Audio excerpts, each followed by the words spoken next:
Hi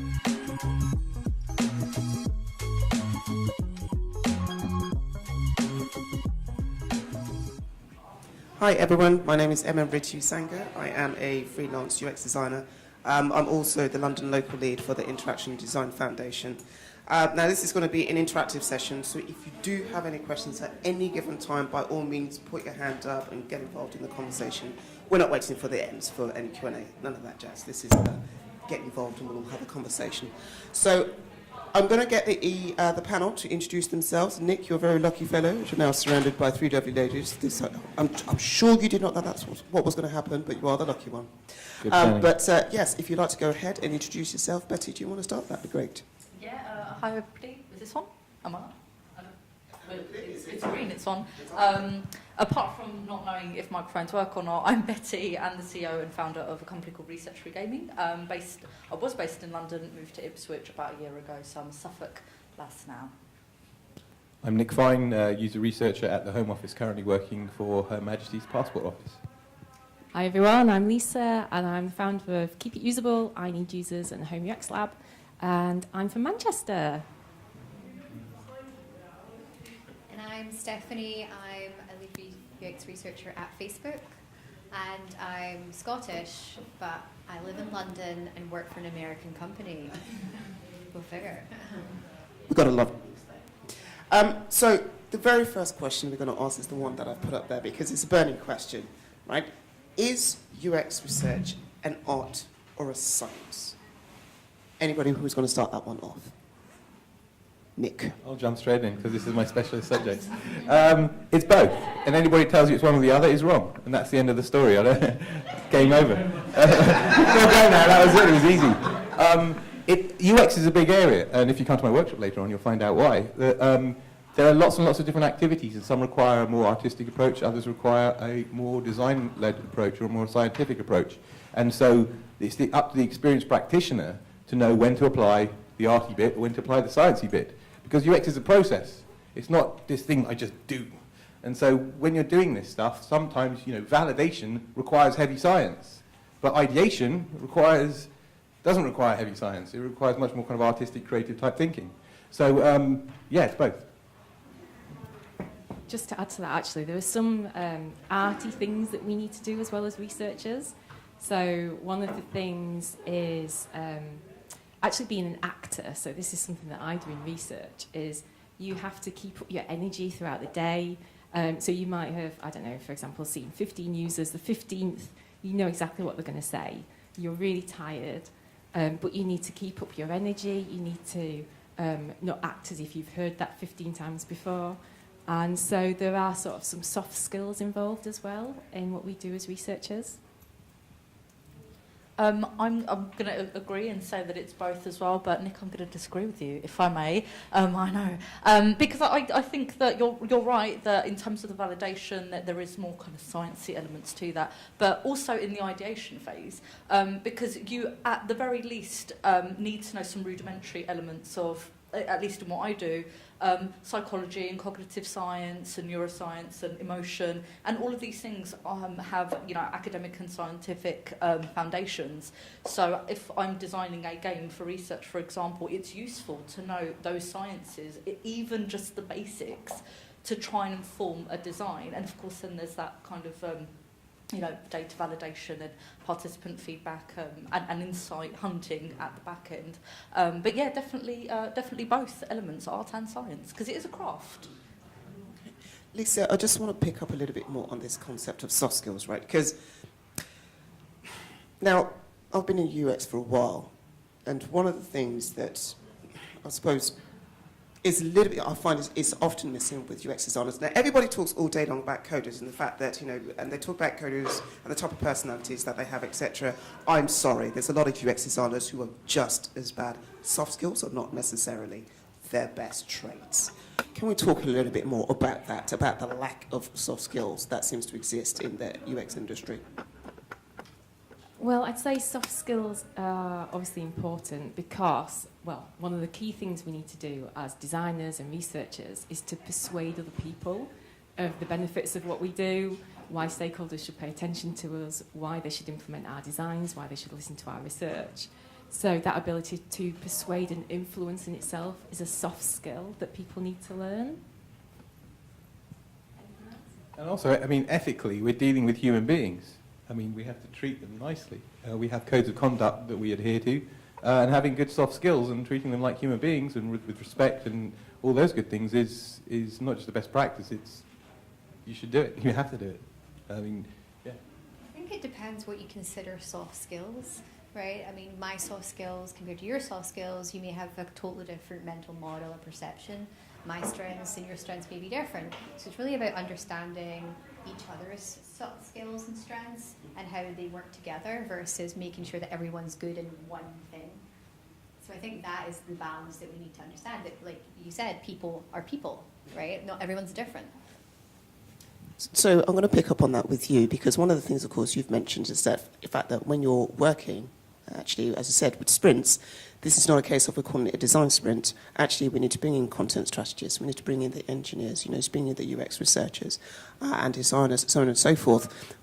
How important then is soft skills, all the different aspects of soft skills, especially for somebody like yourself, in making sure that actually when you bring that team together, they gel and they work? And I think that is one of the great things about being a researcher, right?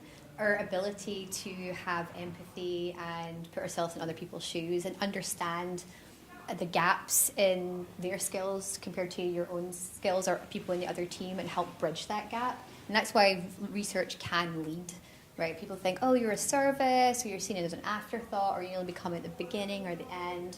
But the skills that you gain as a researcher through psychology or other practices or interacting with people, you're always looking for ways to connect and thin slice and think about how do you get the best out of people. So if you apply that not only in research but within your team, then you can be really successful. So then, is there a case for UX designers to then have a background in psychology rather than, at the moment, there seems to be this focus on HCI. If you look at any given job advert, it's just HCI masters. Not one of them says psychology. Is there a case for that? Thanks. I think it's important for people who work in user experience to understand as many elements of the human experience as possible. So whether that is understanding, again, depending on what product you're developing, elements of psychology, it might be understanding music and sound effects and how that affects people. There's so many elements to understand in that user journey.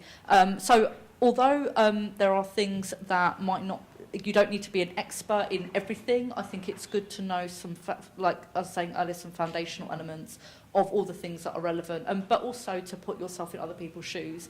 I don't want to make this panel discussion about coders, but I think part of the reason I get on so well with developers is because I managed a team of developers in my previous job, so I could basically communicate with them in a way that I knew that they would understand without sounding like a designer who is just throwing stuff over the wall, like the other presentation that we heard earlier from Jane Austen. And so I think having some time to work in other people's roles or work with those people to build that empathy is also really important. I mean, what you're describing there actually is, in usability we have this speak the user's language. That's effectively what you're doing, isn't it? It's speaking the developer's language so that you can communicate on their level so that they understand. Yeah, and I think that, not everybody has to be good at everything, right? That's what we were saying before. But you have to have the ability to work with other people who have the strengths that you don't have. So you don't have to be amazing at soft skills. You have to understand that maybe you don't have the same skill set as someone else, and then be able to trust that person and work well with them and appreciate that the other person is an expert in an area that maybe you're not. And that's where good collaboration comes in. And it is like, I've worked with a lot of engineers and every day, and I'm surprised at how well they can conceptually understand what I'm trying to achieve at a fundamental level, but they trust me enough to know that that's my strength, and they are willing to work with me and bend with me in order to achieve the same goal. So I think it's about that, setting those expectations, understanding each other's goals and strengths and what they enjoy and what they don't enjoy as well, right? Because not everybody enjoys talking to people. Everybody enjoys getting in front of the stage on a panel, hello, and then getting up there and like giving their thoughts and putting themselves out there, and that's okay. Like, you don't have to be good at everything. Like, that's you focus on the things that you are good at and the things that you enjoy, and then you work with other people to fill those gaps together. Okay, so let's kind of talk a little bit more about that trust, especially in teams, right? Because it's fundamental to making a team work, and especially at somewhere like Facebook, where, let's face it, it's quite big, and as you're saying, you have to move really, really fast. So how do you build that trust within your team to make sure you're able to then work at pace, which let's face it, Facebook works so fast it can be quite frightening. How do you then build that trust to get done what you need to get done? I don't think it's just at Facebook. I think in any organisation, you guys can also speak to that, is about building relationships and setting that understanding of each other's needs and goals. And I talk about this in my talk earlier. It's around getting to know the people that you're working with and understanding how they think about the world and speaking the same language, right? And then you start to understand how you can facilitate each other's goals, and that builds trust. Knowing that you're not just out to do the thing that you need to do, but you're also there to support them too. Definitely about building relationships. If you can befriend these people, they then get to know you as a person, they start to understand your knowledge and skills and how you can benefit them as well. So that's what I found, is when you build that relationship, that's when the trust happens. It's the only way. And it does take time, it's not going to be instant. Just be aware of that. It's going to take some time to do. Okay. The government's got GDS has got an interesting slogan that is pasted around all the walls, and that is, research is a team sport. And it's really, really good. That really has stuck with me. From my experience, the minute I take stakeholders and anybody else on the team who wouldn't normally be in a lab on the other side of the glass, change happens, and it happens rapidly. So you get trust. People see the evidence of the stuff that you've been saying for all this time, and it changes, it engenders trust, it bonds teams, and it is transformational. Okay. Anybody got any questions they want to ask at this stage? Oh, please, go ahead. I've done a bit of user research here and there, and my journey's gone from believing that design would save the world to a point where the research is really key. But conducting it myself on my own designs, I find a very strong urge to bend the strict science of the actual research, and obviously you don't always get that much time to do it either, and it's kind of extra work on top of what you have to deliver. So I don't know if anyone can sort of talk about how do you keep yourself honest, or how close to science can you actually get with this stuff? Come at 2:30. So as somebody who works as part of the market research industry, code of conduct and ethics are really, really important. So if anybody's interested in finding out more about that, you can look at the SMR website or the Market Research Society. It'll plug them there. But in terms of just, you said that sometimes you don't have time for the research because you're focusing on delivering the product. So I think first of all, actually, research needs to be rethought as something that's integral to the delivery, and actually that delivery can't happen without it, because that evidence does really matter, and especially when you're speaking to internal stakeholders. And I know I do this with my own clients, where they will obviously be interested in, well, why did you design the game this way? And that's when I'll show them all that preliminary research I've done that has helped deliver that product, which literally I would not be able to put pen to paper without that research there. And actually that research is also a tool for loads of inspiration, because there's some ideas that will come out of speaking to users or just learning more about them with secondary desk research that will inspire elements of the design that you might never have thought of in a million years. So reframing it, seeing it as integral, and keeping it honest, because otherwise, if the delivery of the product does fail, that will make your life really difficult to work backwards and try to justify how you made different decisions when maybe you weren't paying attention to the evidence and the data. So if you do that and evolve from what you see, then I think that's what's going to make your delivery of the product really strong, whatever that product might be. I think understanding what keep it honest means is particularly key. Is it that you want to bend users to your will to choose the design that you want them to choose? I didn't use those words. Is it that you are nudging them in a certain way, or is it that maybe your method isn't as, it's a bit loose? And it depends, right? Keeping yourself honest as a researcher, we try to be objective all the time, which is hard, especially if you work with people and you get emotionally involved and you want to see them succeed. But going back to that objectivity and staying objective, whether it's you choose unusual participants who you might be you're outside of your expectations, like not out of the norm, to see how you can counterbalance those insights, or maybe it's around asking them not many questions and watching them do things. There's lots of ways you can do it if you're doing it on your own in your own designs, which is hard. It's very, very hard. There's anchor bias, confirmation bias, so many things that you can include. But thinking about how you can just make it as little interaction from yourself as possible is an easy way to make sure that you're keeping yourself honest. It's a bit like your mum and dad told you when you were at school, if you cheat on an exam, you're only cheating yourself. And it's exactly that, I mean, validity is everything. And you have to strive every second of every day to retain that validity, because the quality of that validity in itself fundamentally determines the success of your project. Okay, so one of the things I want to touch upon is the issue of demand in the industry, right? So, as we've all seen over the last few years, especially over the last 3 to 5 years, UX has become sexy. And it's fantastic being a UX designer. However, that's resulted in a number of things. So there's a number of people who are in the industry who didn't necessarily come from that background. Nick, you touched upon that, where it's like, all of a sudden you've got creative directors who are recruited and PMs who are recruited as UX designers. I'm like, okay, this has created a problem. However, in the face of demand versus lack of supply, is the argument that, well, okay, GA are not doing, not necessarily filling the gap. Oh, I could even say red here, but I'm going to go there. They are not quite filling the gap, or at least they are not churning out the level of skill set that is required in the industry, or they're basically diluting and making it worse. Let's have this discussion. So much we could say on this one, isn't there? For all day. The thing is that I have no axe to grind with Red or GA or anybody that's filling this need. There is a massive training requirement. That's an absolute given.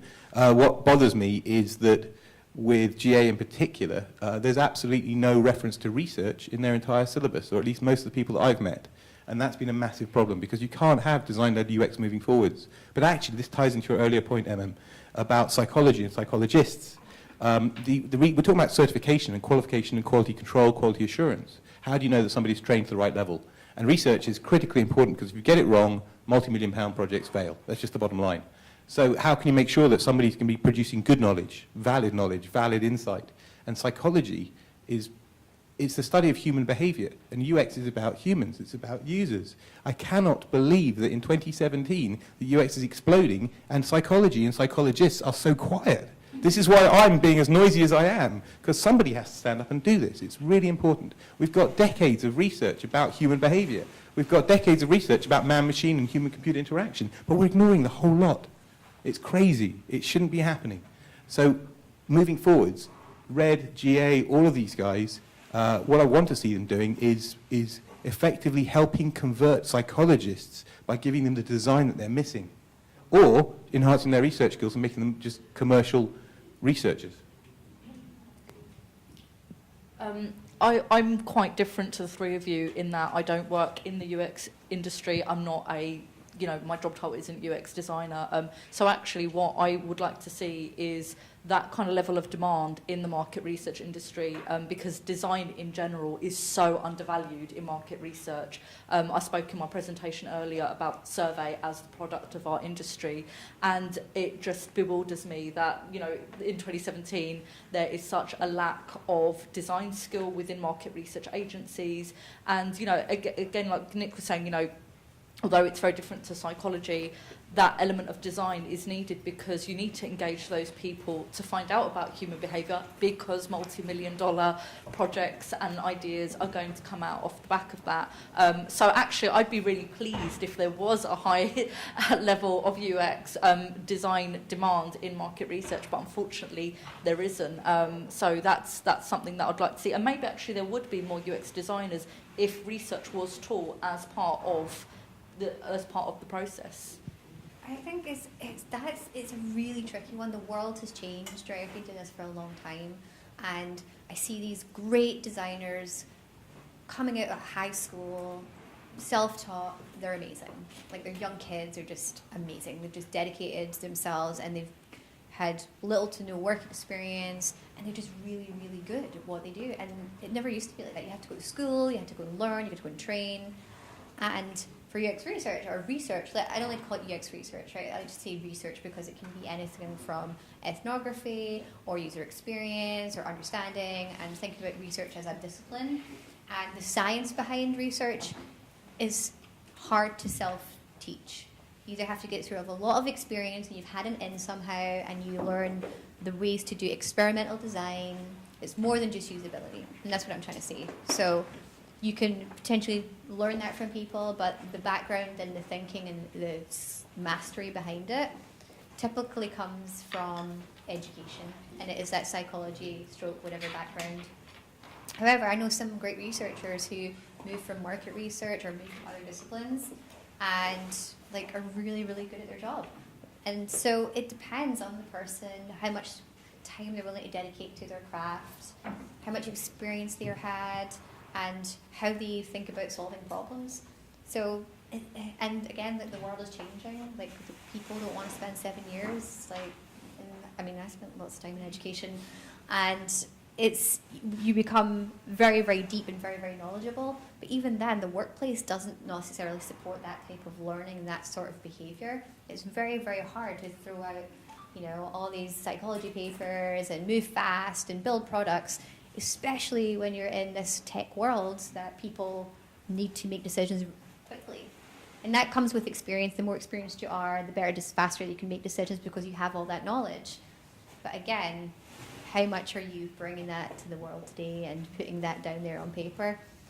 It's a tricky one. I think we have quite a big problem at the moment in that because demand has outstripped supply, we've got a lot of juniors in the industry, we've got people from different industries now saying that they're UX, and it's very difficult for everyone to kind of know where they are, so it's difficult for people entering the industry to know where to go with their careers. It's difficult for people who are employing people to know, to differentiate candidates, because it is difficult to know, okay, how does that person compare to that person? What are the differences? Are they better or not? What's their background? How's that going to influence them? And I kind of think we could do with something like we have in ergonomics, where you have chartership, because, if we think back to some of the disciplines that come into UX, human factors engineering, ergonomics, they are engineering disciplines, so why don't we associate ourselves more with that, gain some more credibility, and have a very structured professional development in place for people, and therefore we'd all benefit. I think that exists more in the US than it does here. I think, like what you're saying, UX has got sexy in the last 6 years, but it's been around a long time in the States. And those sorts of authentication or certifications do exist. But then there's obviously these companies that are jumping up, like General Assembly or Red, who say offer the same things, but a very, very lightweight level. So you're still not getting the depth that you would get in other accreditations. So, like, to be a psychologist, you need to do the work, right? One of the things that I think actually really needs to change, needs to be a kind of a sea change in our industry, is mentorship. Because if you spend any time agency side, the traditional design and creative market has a very clear progression, because it's a very I'm not a designer, right? So this is just what I've observed. True designers, the guys who've gone through Camberwell, Falmouth College, all these various colleges of art, they'll come out as an intern and go as a junior, and there is the kind of same similar progression from junior to mid to senior to design director to art director to creative director. Or there's that, that kind of progression. And there is a very heavy mentorship the whole way through, because it's not something you can read a book, or you come out of college, you don't have any experience. You've got the knowledge but no experience. And it's exactly the same for UX, and UX needs to take this kind of same approach where we have formal mentorships, where people of experience are handing down the experience that they've got. It's like an apprenticeship. It's exactly like an apprenticeship. This stuff, you can't learn it in GA or RED or anywhere else. You have to make the mistakes in a project with a wing around you. You only learn from making those mistakes, and we've all had those nightmare projects. Mine was Shorefield Holidays. It was a disaster. Sorry, Shorefield. But you need, I mean, my head of UX was amazing about it. You know, he put me back on the tracks. My IA was ridiculous. The navigation was a joke. I think I had 11 across the top. The point being, right, it was bad. But I learned from my mistakes. If you don't have that mentorship, you make those mistakes and they go away unchecked, and you keep making them, and then you argue with people more experienced than you that you're doing the right thing, and you're not. And it's a massive frustration. Sorry. Yeah. So there are a number of UX design masters programs around the country. Are they in any way meeting some of these concerns? No. You've spoken about the... I mean, I don't know what the master's programs are, so I can probably speak to them. I mean, I did the master's program at UCL. I did it 2003, 2004. It wasn't what I expected, to be completely honest. I was expecting a playbook of kind of interface design and all those secret things that people know, and it wasn't that. It was much more of a grounding into interaction design and some light I came from psychology. What you need to know is that HCI is interdisciplinary, or it's multidisciplinary, and people can come to it from different disciplines. So in itself, it doesn't really exist. It's a function of what you bring to the table. And so I came from psychology, so the psychology angle wasn't massive. There are lots of people in the industry going, I've got an HCI master's from UClick, from thing. And unfortunately, it doesn't give you the practical skills that you need on a daily basis, which is why these guys, RED and GA, they're much more applied in their skills and much more project-based. So it's probably like you probably need a bit of both, because it's good to have the theory. It really is good to have the theory. I'm not going to ever discount that. But you also really need to have the kind of commercial shortcuts, the commercial realities of doing stuff. Anybody else have a question? As you kind of said, UX has kind of become more popular over the last few years, and you know, a lot of big companies now are bringing teams in-house, maybe not necessarily having the structure for that mentorship or maybe that understanding. So what kind of advice would you give to designers or these organisations who I spoke to a lot over these 2 days who maybe don't have that structure in place? Aha. Well, there are organisations that offer mentors, like UXPA, which I'm a mentor at UXPA. And me. Yeah. Not me. No, me. And or what else is good is that you seek out people you admire and you have a coffee with them and you chat and you ask their advice.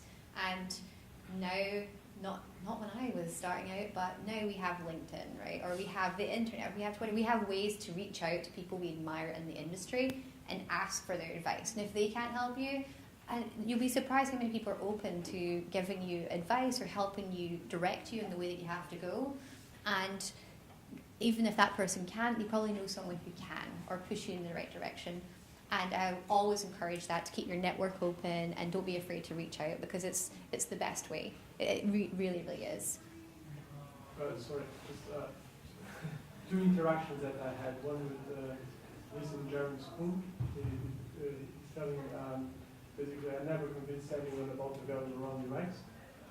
So basically either your business already knows about it, or really just drop it. There's a lot of companies that do understand the value of it and just follow that lead, which is interesting. It's an article about it. It's interesting to read. So. And the other one was interaction that I had with Duddington back in Lisbon in 2010, I think, in UX Alex conference, or a bit like this. And I asked Lukowski, it's a very hard name to pronounce for me.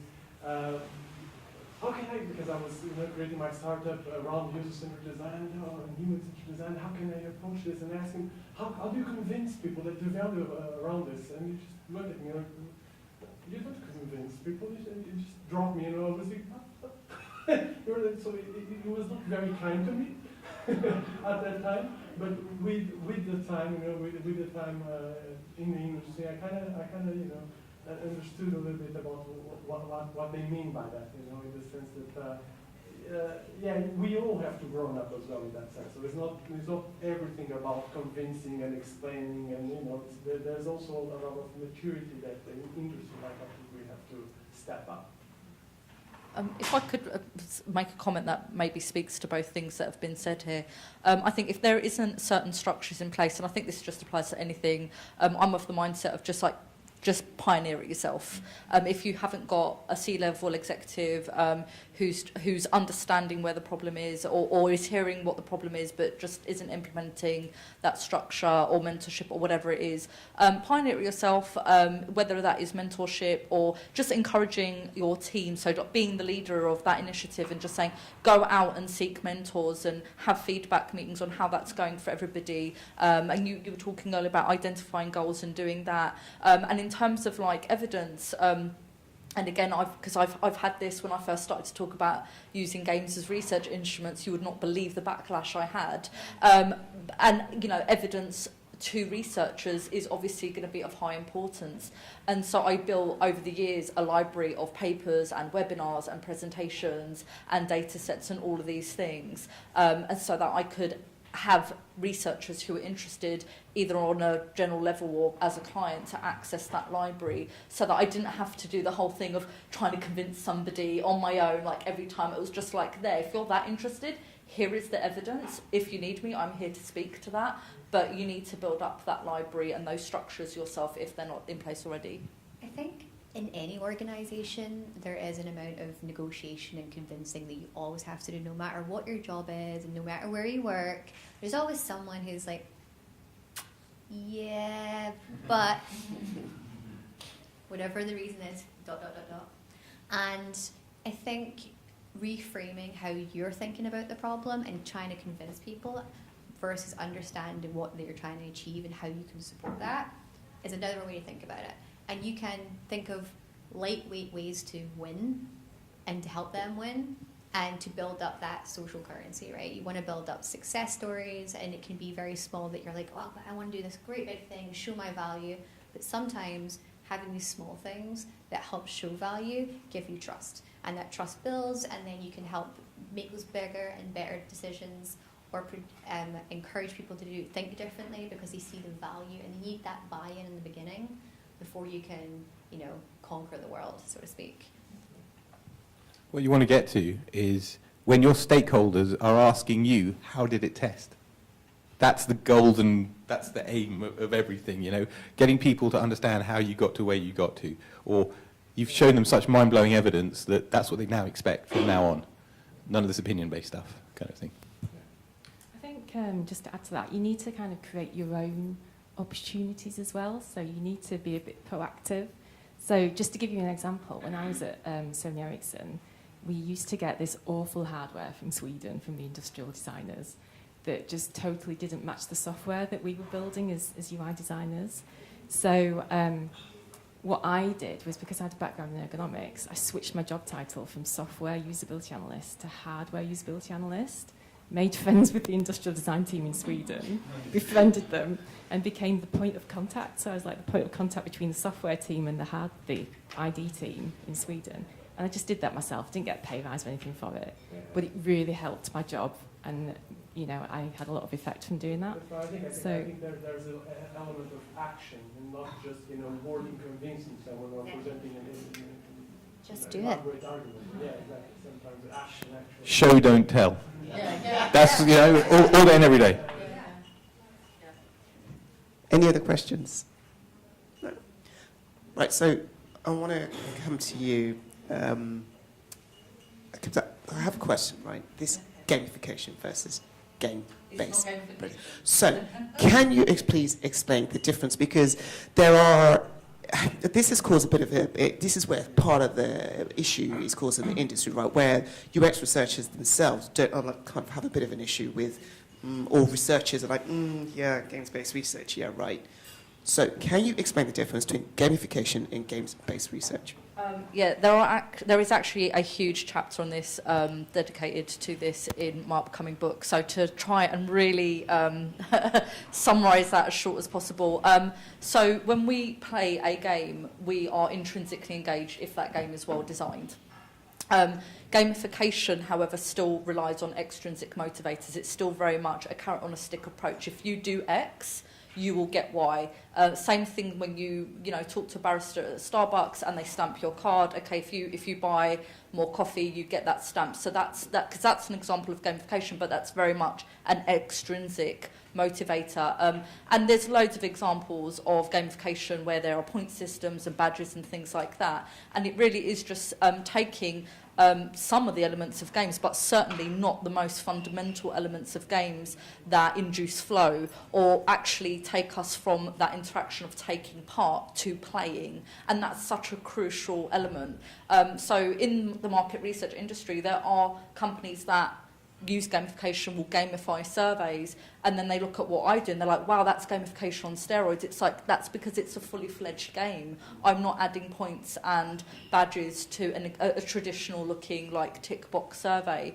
And there are play in itself is a massive area of academia and psychology, and to whittle it down in a really tiny kind of way for the sake of time here, would not be doing it justice at all. But play is so important in that interaction. It's the platform that builds empathy and collaboration and creativity and all of these wonderful things that happen when you play games. And it's also part of the thing that has developed a wonderfully rich games culture that you just don't get with gamification. And for all those reasons, that's why gamification will always hit a glass ceiling in terms of engagement. So for any UX researchers and designers out there who are thinking about using gamification, my advice would be actually start playing games and playing a rich variety of games. Start playing text-based games, play massive multiplayer online games, play Monument Valley on your phone. Try to play lots of different types of games so that you can say, right, actually, this is how I can go beyond rudimentary gamification and actually create something even more immersive and engaging. So I hope that very small summary of the differences helps. Great, that's a great explanation, because I'm sure there's lots of people who've been totally confused between one or the other. So one of the other things I'd like to pick up on, Betty, that you mentioned on earlier, so you spoke about behavioural economics, and again, that's something that became popular. I remember reading a number of books on behavioural economics about 4, maybe 5 years ago. So you spoke about behavioural economics and the irrationality of behaviour when it comes to people. So if we know this, why is research still done in the same way? What's going on?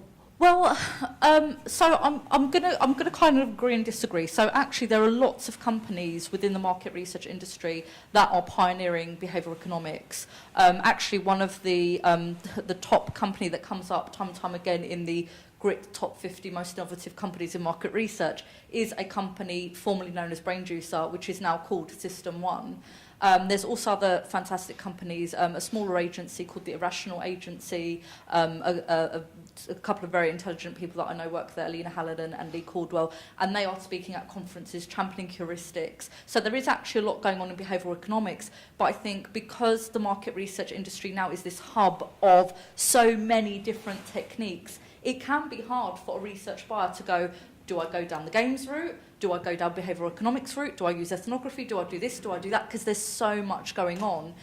So it's almost the thing of who's shouting the loudest to get heard when it comes to behavioural economics. But I think the people that are not harnessing heuristics in research are often going to be the bigger agencies, where every human being there is just a cog in the machine. Typically, everything had to be launched yesterday in terms of a research project. Researchers are some of the most time-poor people I've ever come across. Everything is done in a hurry.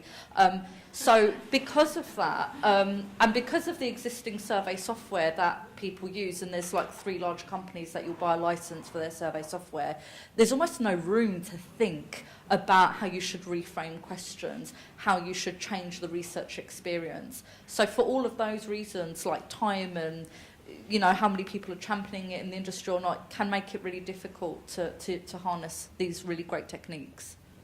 Stephanie, would you like to pick up on that, bearing in mind that you have to move fast but yet move slow at the same time? It's as an experienced researcher, you are able to quickly pick the method or the method doesn't exist yet to get the answers that you need to your research. And I mean, lean research has become really, really popular as with all these tech companies. But as I said in my talk earlier, is that it's not always applicable to move fast. Sometimes you got to move slow. Sometimes you got to take the time, understand the space, and go deep and change your method to get the answers that you really need to do. And unfortunately, in a lot of agencies, they have this rinse and repeat toolkit that they seem to use, which they sell out, and they're like, that person knows what they're going to get, they'll buy it. And that's what they end up with. And even as an experienced researcher, and coming from a psychology background as well, that thinking about experimental ways that you can still have a scientific structure around to get data that's relevant and accurate and unbiased is a skill that you have to perfect, you have to keep perfecting, you have to keep working at. And it's not easy, it isn't. And you, as a researcher, you also have to understand the caveats that your methods are going to provide, right? Nothing is perfect.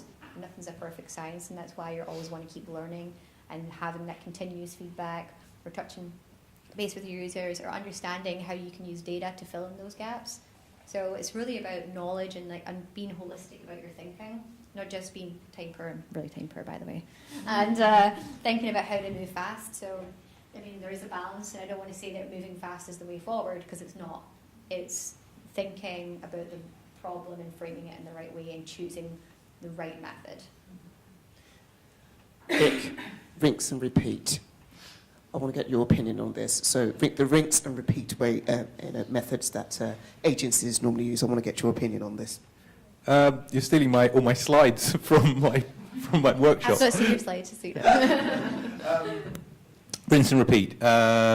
Cookie cutter, standardized approaches. Every mentee I've ever had looks for a playbook. They think that UX is some kind of rule book, and that we all seniors have got this kind of, the rule book, and we always go to that. And that's what clients want to buy, and I think what you were saying, it gives a level of comfort. It's easy for the biz dev guy to sell, but actually every project is different. And the longer in tooth, the older I get, the more experienced I get, I relax about all of these things, because you have to take each one. It's always a different brand, different audience, different needs, different project, different stuff, different department, different everything. And to go, oh, well, I did a telecom job, this telecom job's going to be the same, or this automotive, that's garbage.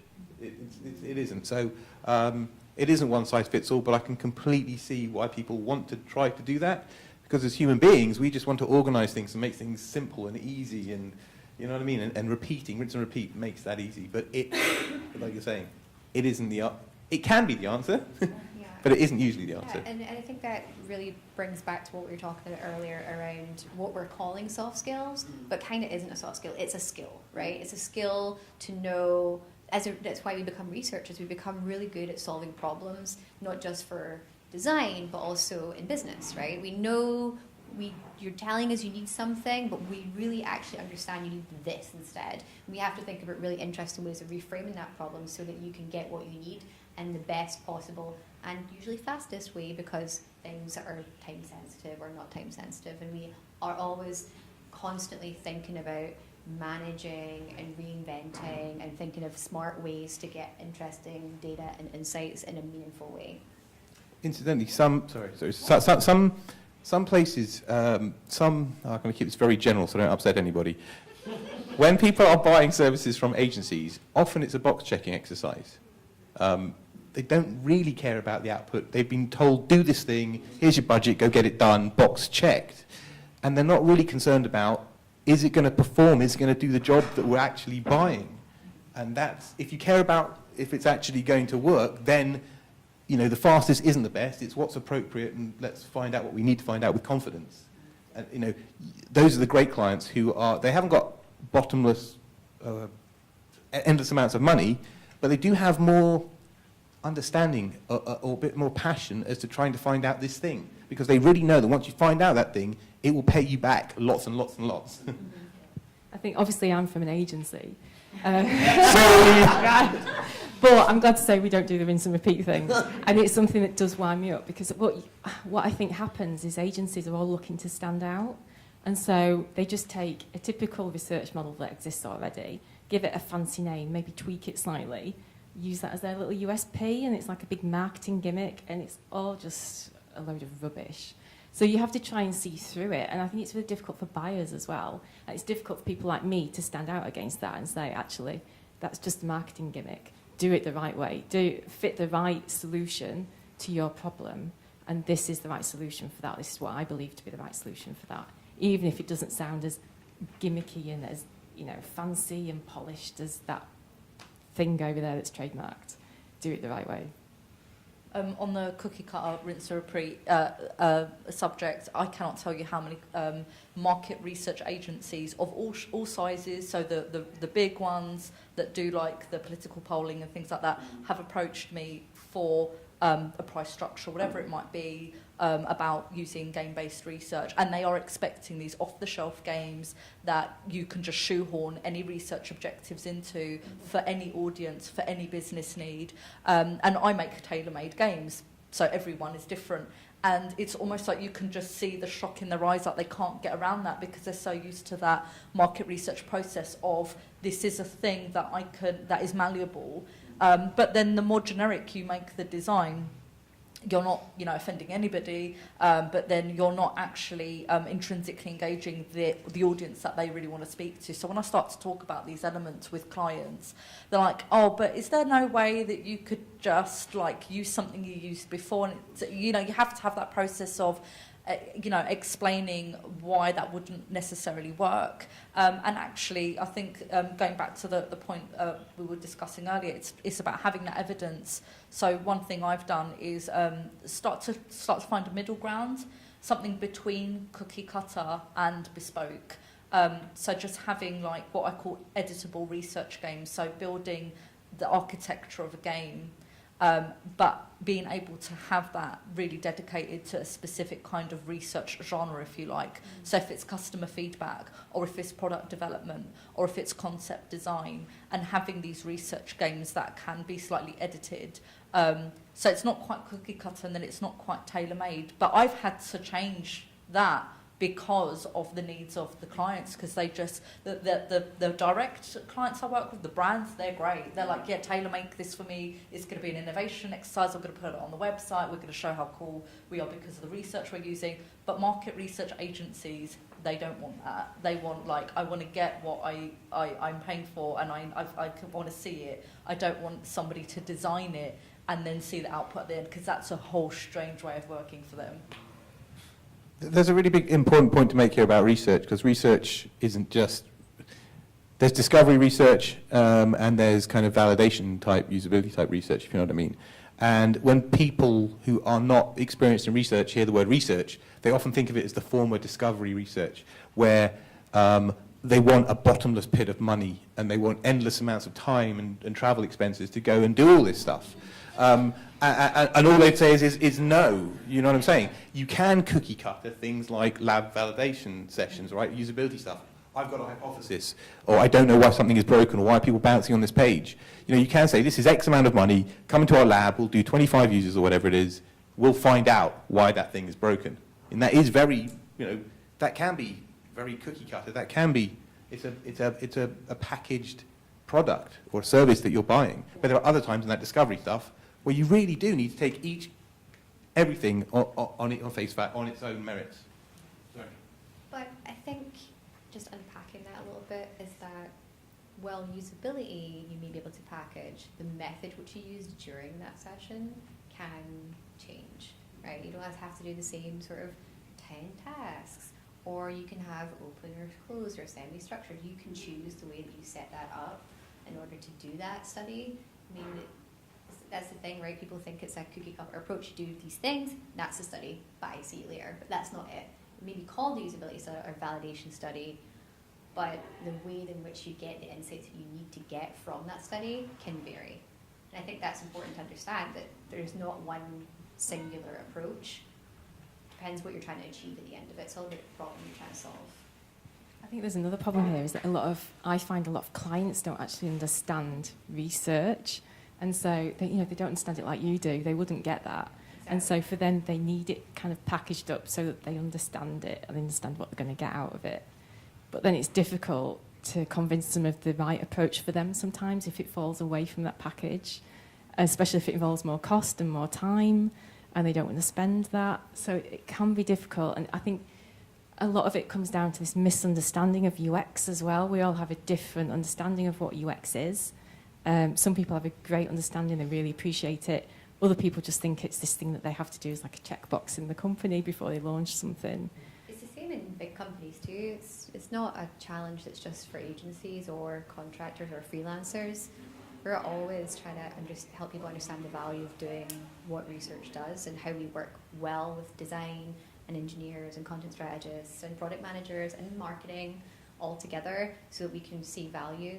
And sometimes you get the take where you're like, well, there's market research and then there's user research. What's the difference? Like, why do I care? Why are you important? That designer says they do research. Like, why do you need to do research? And again, that you can package up and say, I want to do all these things, but people don't understand that. So the way that I do it is I frame it by how I'm going to meet their goals and how I'm going to give them the things that they need, and this is what I'm going to do to get there. So I try to do things top down and reverse engineer what I'm going to do it from the end backwards, versus saying all the things I'm going to do to get them to that point.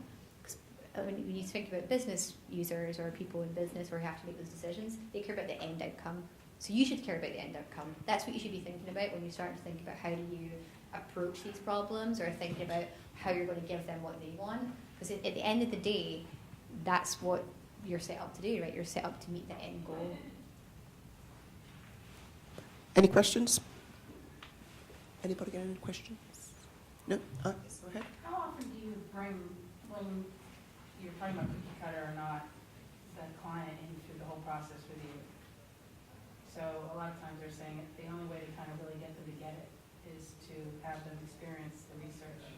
Now you have research companies where they're sitting outside and looking into a mirror and all those sort of things, and that's the image they may have of that, versus actually sitting and doing some of the research with you, actually taking notes or listening in. How often do you do that? At least once during the project. I mean, at least once. Usually at the outset, because you need them kind of motivated and on board from the outset. I don't let them in too far, though. I mean, into the lab is fine, but anything more than that, they become a disruptive influence.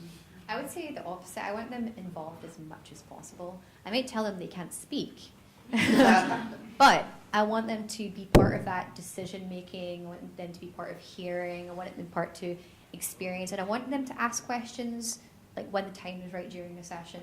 And I just came back from a research project which I had 2 other people in the room, and we divided up how we were going to take notes, think about the problems, asking follow-up questions, who's going to draw on the board, and they became part of the process. And that's why I want to re-emphasize is that you don't have to just wear one hat. You can let other people wear that hat too. You're still leading from the background, you're still leading from the sidelines, you're encouraging them. And then when it comes to the synthesis and analysis, or the debrief part at the end of that session or at the end of that day, you lead that as a researcher, and then you shape things that they heard and you bring it together and you agree on the insights. And always you're having the expert hat on, but other people are more invested and they understand and they can negotiate with you because they have context. So it's super, super important and valuable, I would say. And not everybody has the time, so you have to do it in ways that are meaningful, whether it's report back every day and bring them back into the sessions, like take small videos on your phone, have another person there that they trust that they can be another conduit to that information, not just yourself. There's lots of strategies and techniques you can use. You bring developers in too, Hell yeah. Love those guys. I involve my clients at every step of the process. So that will be kind of the initial, as I mentioned earlier, kind of why the research game has been designed this way, kind of what elements of that design speak to engaging an audience, speak to their research and business objectives, right through to playtesting. And actually, it was really a rewarding time when the Lucy design team, a brand that's quite prevalent in the US, for the first time ever had their marketing team and their creative designers, as well as their insights team, actually play test the research game and get involved in research, where typically they would work completely in silos. So not only would having the client involved at every stage in the process benefit me and the human being I'm talking to, but actually I know that that makes their life easier within their own team, because they're able to communicate what's happening in the process and why and why it matters to their end goal, and engage other people. So what was really great about that particular project, which reflects some others as well, is that you had people in like the design team saying, I've never been interested in actually seeing the survey before, but now they are, because the format has changed and all these other elements. And it benefits them as well because they all now have more kind of impetus to take action on that data because they've been invested in the whole process. So suddenly now when they're seeing that data set, whether it's literally on Excel or as an infographic or as a PowerPoint or whatever it might be, those people are like, oh, right, that's what came out of it. And I remember how that was like in stage 1, and here it is now. And they're more likely to take action. And that's why, that is the whole reason why it's so important, because they need to take action on those insights. You don't want other teams sitting there just being like, oh, yeah, that research data was great. What do we do with it? That's why they have to be involved, at least from my experience anyway. You mentioned one-way mirrors actually as well, which is a bit of a pet hate of mine. But what we tend to do is, so we've got our home UX lab, which is a very homely environment to relax people. But what we do is we get the stakeholders in the room next door, and because it's not a one-way mirror, you can have natural daylight in there. So what you find with one-way mirrors is people fall asleep, it's nice and cosy in the dark room. Having natural daylight keeps people awake. You've got whiteboards around the room for them to get creative, and you want to make that day like a workshop feel so that people can talk to each other, they can brainstorm, they can sketch ideas on the wall, and it can be a collaborative day where they get a lot more out of it. And also, if you can't get stakeholders to the lab, what you can do is set up a meeting room back at the office and then stream the research live. Have something like a drop-in day where people can just come for 10 minutes or an hour, get some pizza in there to attract the developers, because developers love pizza. And just try and get as many people watching that research as possible, because that's going to have the most impact. And the more that you can get people bought into that research, the better it is for you. And I think that, just to build on that, I think it's really important that you give them small amounts of information frequently versus this long waiting time period for the big reveal, because the engagement does wane. People get distracted, they have other things going on. Like, it's really important to like make that continuous, small, bite-sized, digestible chunks of information throughout the whole process. So I completely agree. And giving people tasks to do while they're watching research is like also quite good, because they become invested in engaging in a different way. They're like drawing on the wall, they're like looking at their designs, they're looking at their code, how they can think things on the fly, creating tasks, whatever it might be. So think of ways that you can bring people in and include them is probably the best advice or experience I've ever had. Definitely. Just one question about that is, how much of that work is a UX research work or researcher work? How much of that is a cultural thing or a personality trait that person should have? So basically, you may talk with developers that are really keen to share their thoughts, to talk around, to develop things, to be engaged in the process. Yeah. But you may also have very introverted personality, so that they don't share much, they don't talk much. And how much of that is your work, and how much of that is their personality that you need to I think you have to figure out how you can bridge the gap, and maybe them not being in the room or doing something different is another way for them to get the insights that they need so they can talk about it. Or maybe there's another colleague that they work with who is more open and more less introverted, and who can also tell the story to his colleagues. So I'm a very big fan of like finding a champion in different disciplines and helping them see value and tell their story about how research helped them in their discipline and how the value they got out of it, to encourage others to go and be part of it. So as a researcher, or as any discipline actually, your job is to do great work.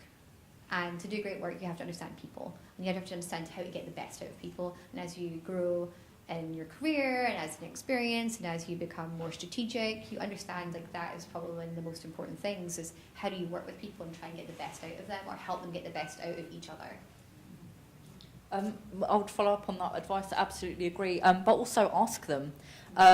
When I work with clients, it's typically they've got like a lead person that I'm communicating with, but they have very often maybe it might be like a team, literally 1 or 2 other people, or a massive team across different continents. So one of the things I do up front, because I want to know what I'm doing at the end, is to ask, how do you want me to articulate the insights to you? Do you want an infographic? Do you want it as a video?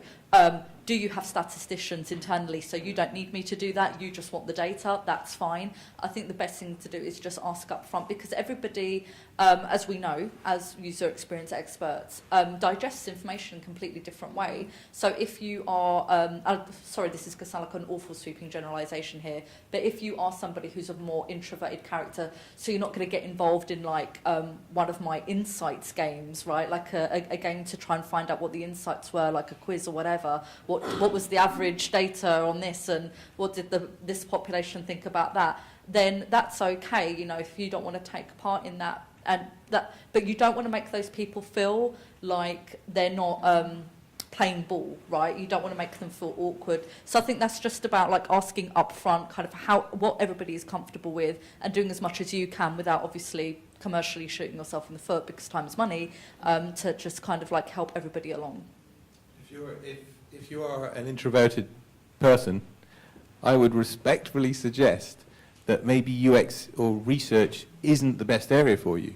The reason why I'm going to say that is because there are a number of times where you have to be able to think on your feet, be confident, stand up in front of people in some really weird situations. You could be in field situations in someone's home. Really awkward, really difficult, kind of a dangerous situation for some people. You need to be able, if you don't share your research and you don't share it effectively, you might as well have not done the research. Yeah, the introvert part is not about the UX researcher, it's about the people that you interact with. Oh, I see. Well then, yeah, no, that's just in your skills as a facilitator to not allow the hippo and all the big personalities to overrule them, to allow them to get to get their opinion out. That's critically important as a facilitator, to be looking round the room and to be picking up on the quiet people, to actively go to them and ask them. Obviously, if they don't want to answer, don't make them. Don't force them into an uncomfortable spot, but give them the limelight. Give them the spotlight for a minute. Because otherwise, yeah, hippos and the like go crazy. Yeah, and I think what I talked about in my talk this morning was giving people like maybe rotational ways to help people give their opinions and give input. So one of the things I like to do is I like to, if I have a 5-day session, I try to pick certain people to lead that 5 different days. Even though I'm guiding from the background, helping facilitate what's going on, I know that by that person being the lead in the room for that day, they get to put their input, even if they're a little introverted, and it empowers them to like speak to other people and be more invested. So there's other techniques that you can do in order to get those people huddled in, I hate saying that term, but get them involved, make them feel confident, gain trust, and think of interesting or creative ways to get them involved. If I could, again, not just, I don't hate you, by the way, I'm just disagreeing with you the whole time. But what I've found over the years, and coming from a creative background, working as an artist and working as a fashion designer and working in making games, is that all these creative people that I come across are quite introverted. Often creative people can be. Yeah. They like to sit and get involved in a problem and work it out, and you know, they might not be able to articulate their ideas very well, and in some cases, not all in all cases, and I have found that they can be quite quiet. So I think it's also about not just asking them. That's a big point. Like, but even if they don't know, they don't know how you should get them involved. Then they don't want to make those kind of decisions. It's about making sure that you're setting up an environment that they feel comfortable in. One of my biggest pet peeves is that a lot of market research agencies do this thing now where like every office has to be open plan. They're knocking down the walls. Everybody. That doesn't suit every personality. Not everybody wants to feel exposed. Again, this is just environment-based, right? It doesn't matter about the people. They just don't want to be working on something and completely feel exposed to the whole room. Like, for example, if I was working on something creative over here and I could see the masseuse over there, that could be distracting. I might feel uncomfortable. But maybe if I was in a small kind of like cubby hole, I would feel better. So it's about the environment as well, and testing, right? So we're researchers too. So just kind of testing what works with some personalities and what doesn't. So yeah. Yeah, and I think as a researcher, you can be introverted too. I know a lot of really, really talented researchers that are introverted. I consider myself an introvert, believe it or not, but that's because when I'm alone, that gives me energy and I recharge myself. And being amongst people all the time, like, can deplete me. So I need the balance between working with people all the time and having enough alone time to recharge. So it's really about what the right environment is for you, and remember, like, how long you put people in that environment. We do that with research sessions too, right? We don't want to exhaust people because we know it is mentally and physically and emotionally sometimes exhausting to be in these situations where you're around people and answering questions and thinking on your feet all the time. And so thinking about how you get your energy and how other people might get their energy and what you can do to, like, have a good balance is, like, really important. Fantastic. So any other questions from the floor before I ask my final question? Anybody else? Can I give a comment? Go on. Okay, just because the conversation kind of strayed into the topic of introversion and extroversion, just because I read a book recently called Quiet by Susan Cain, which is exactly about this.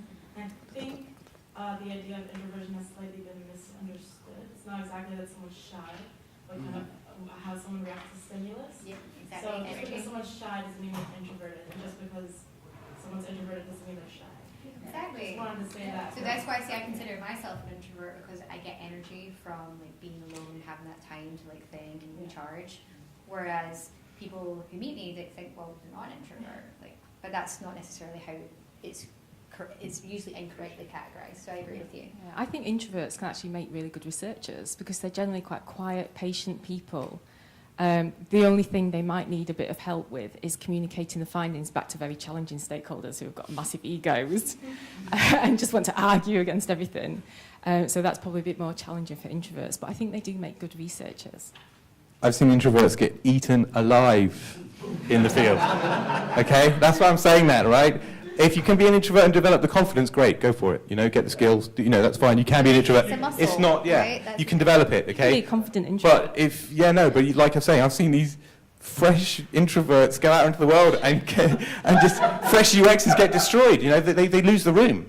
That's a very bad situation to be in, especially when you've got confidence some... and experience, though. I think that's part of it, right? Where you lose To an the room extent. because you don't know how to handle a room yet. No, I know that, but some introverts, it doesn't matter how much skill and experience you give them, their inherent reaction to a room... Okay, I'll drop that right there. The one thing I wanted to say, when everyone talking about introversion and extroversion, let me just drop just a little bit of science in here. Usually introversion and extroversion is a function of kind of brainstem activity and psychological arousal. Not sexual arousal, psychological arousal. And it's your response to that that determines, this is Hans Eysenck, this is basic psychology 101, is if you have a lot going on internally and you're really busy, you'll tend to be an introvert because you don't need to get your stimulus externally, right? So you're already sated, if you know what I mean, internally. You've got a lot going on, you don't need any more, right? Yeah. Whereas if you're an extrovert, you tend to be more quieter in that side and you get your stimulation externally.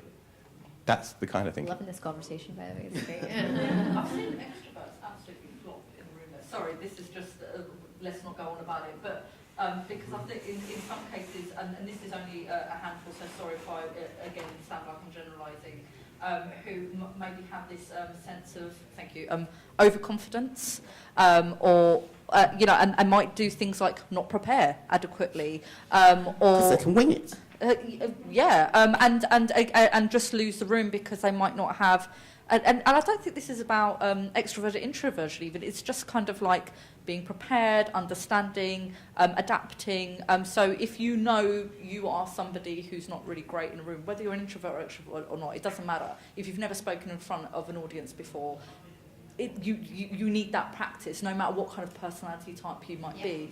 So that empathy works both ways. You know, so if people are going to adapt an environment or how they communicate with you because they've identified that you've got a certain personality trait, I think it works the other way around. That person should be like, okay, I'm in this environment.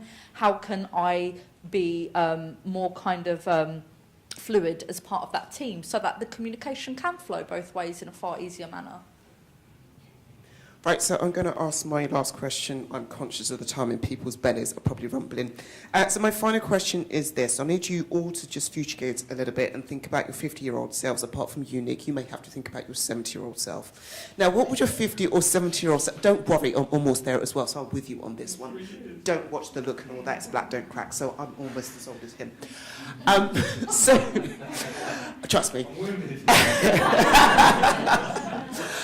So if you think about, your future self, what do you think your future self would say to you? What kind of advice would they give to you now about what you need to think about in order for you to be successful moving forward? What would you say to yourself in 3 years? I was right. No. I'd like to see the psychology thing in 3 years' time. I really do. That's the cornerstone here. I think it's going to help kind of power the RED and GA issue that we have. It needs that, and I think it's going to bring a lot of balance to the force. We've got a lot of very excellent design and interaction designers, and what Emem was saying earlier about everybody wants to be UX, and we've got recruiters, we've got art directors, creative directors, project managers, everybody being a UX guy. There's particularly strong design people in the UX world, but there isn't particularly strong research. And, just to disagree with you a bit more, I can't stand market research. I can't stand it. It drives me nuts. Why? Because there's so many fundamental things wrong. So I would want to see more psychology, more scientists, and less market research. But I think that's hard. Like in the UK market, there's not a lot of programs that facilitate that, right? And I think, like, I went to did my master's in the US. So just for context, I went to uni in Scotland. I worked for a year and a half at Hewlett Packard, and then I went to the States and did a master's in cognitive systems psychology. And it's a different ballgame. Like, it's different sort of way they think about problems and how they apply it to industry, and how people can come from a strong psychology background and still be like really successful in tech, pretty much. And it's a revered discipline, right? And then you come to somewhere where it's like still new, it's still in its infancy, and it's different, and not people don't think you can go through the perceptual psychology or the cognitive psychology route and still go into these industries, because those programs are not set up to support it. So I think that's super interesting. And in regards to your question about the future, we talked about a little bit about it before. Like, people are still the cornerstone of the experience, right? They always will be, because like I said, we shape technology. Technology does not shape us, although we have so many phones and so many apps and other things now. Ultimately, the interaction model is changing, right? It's not just a visual UI on your phone. There's audio now. There's gesticular. There is God knows what. Yeah, not even that, but it's spoken, it's audio, it's visual, it's interactive. Is movement, right? So the way that people inherently behave with economics, that is what technology will shape itself around, because the platform which you're designing for is changing. And it's been happening for a long time, but just in the last few years, it's kind of like split apart. And as an interaction designer or UX designer, you're not just thinking about how that looks on a page, you're thinking how people absorb that information, audio, physically, and multiple different types of interactions. So that's what I would like to see, like, still understand more about people and how the world works and people interact, to make sure that you're building technology that does not conflict with the harmony of how people want to live. Lisa, what would your 50-year-old self say to you? This is a really difficult question. It's supposed to be. Buy Bitcoin. It's like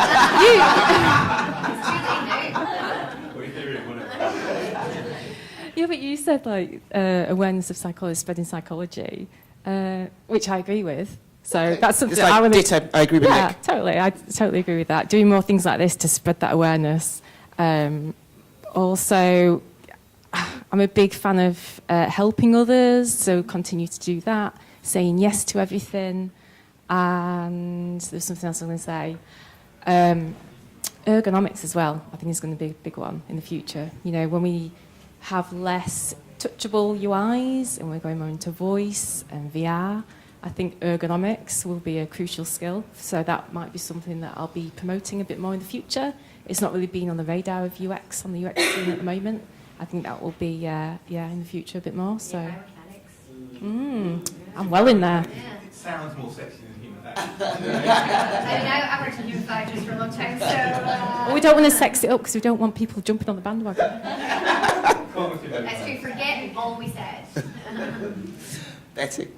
Right, so the question was, what would my 50-year-old self say to what would they say to me advise now? you about, you know, Okay, what's about my about 50-year-old the future? self would probably say to me, why didn't you learn to code? Or if I did, well done, you learned to code. But also I think my 50-year-old self would just hope that I have put game-based research, so gamification and games, as part of the curriculum when people learn about research. So they learn about all sorts of different research techniques.